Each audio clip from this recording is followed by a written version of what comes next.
Јас поднесов барање и да не го должиме многу, им кажав колку тоа ќе чини и барам дел за тоа што секој ден не прави македонски уметник 40 години кариера, да ми покријат еден пристоен дел од тие трошкови, па другото ќе го пополниме со спонзори. После месеци и месеци чекање, добив одговор дека сум добил 1/10 од сумата која сум ја барал. Јас им кажав, фала ви многу, таа 1/10 ќе си ја земете и ќе си ја ставите у фиока, кај сакате тамо, у министерство. Па зошто, па како, па да не правиме скандали? Имаат среќа што тогаш и не направив голем скандал, сакав да прекитам и да се посветам на припрема на концертот. Дури тогаш и дигнав раце, да ти кажам.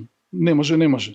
Значи, тоа е се само не Министерство за култура, според мене. Јас бев толку и разочаран и посебно љут бев на целата таа институција, затоа што безобразлук е и срамота е да ти не испочитуваш еден свој уметник кој 40 години активно работи. Во истиот момент, истата година или наредната, Бајага правеше во Србија 40 години кариера. Со Бајага се знаеме. Господинот звезда во Србија, а не во оваа Македонија, направи спектакуларен концерт на Ушче, кај што имаше не знам колку тамо 50-100 луѓе, не е битно. Јас го гледав на телевизија, спектакл точно како што јас го замислував тоа во Борис Трајковски и доби специјален орден за заслуги за народ од претседателот на државата.